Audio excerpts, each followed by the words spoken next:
கவனிங்க, அவரை நிந்திக்க நமக்கு என்ன செய்யலை கொஞ்சமோ ஆமாம் அனுமதியே கிடையாது. ஒரு நேரமும் ஒரு நாள் என்ன செஞ்சிடாதீங்க,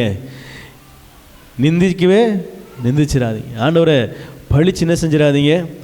ஆமாம் வாய் தவறி பேசிட்டேன், வாய் தவறி அப்போல்லாம் என்ன செய்யக்கூடாது. ஆமாம் என்னுடைய ஆதங்கத்தில் அப்போல்லாம் என்ன செய்யக்கூடாது. எவ்வளவு ஆதங்கமாக இருந்தாலும் என்ன செய்யணும், கர்த்தர் சமூகத்தில் உங்களை நீங்கள் என்ன செய்யணும். தாவீது குடும்பம் போச்சு, எல்லாம் என்ன செஞ்சிட்டாங்க, பிடிச்சிட்டு போயிட்டாங்க. கூட இருக்கிறவரான் கொந்தளிக்கிறான். ஆனால் இவன் தாழ்மையாக போய் ஆண்டவர் சமூகத்தில் முழங்கால் படிக்கிட்டு, ஆண்டவரே இந்த தண்டை நான் பின்தொடரட்டுமா, இதை நான் பிடித்து கொள்வேனா, எனக்கு சொல்லுங்கள். எல்லாம் பரபரன்னு இருக்கிற சமயத்தில் இவன் மட்டும் என்ன செய்கிறான், தன் ஆவியை ஒடுக்குகிறான்.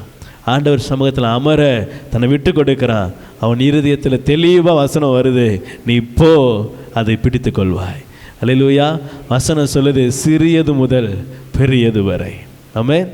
தாழ்மையாக நீங்கள் கர்த்தர் சமூகத்தில் அமர்ந்து ஆண்டவரை நோக்கி பார்த்தீங்கன்னா ஆண்டவர் நீங்கள் இழந்த சிறியது முதல் பெரியது வரை திருப்பி கொடுப்பார். ஆமென். மனம் பதறி நம்ம பேசுவோமானால் அநேக நேரங்களில் நம்ம அந்த பேச்சு வார்த்தைகளோடு என்ன செஞ்சிடும், அப்படியே எல்லாம் போயிடும். ஒன்றும் என்ன செய்யாது, திரும்பி வராது. அல்லேலூயா.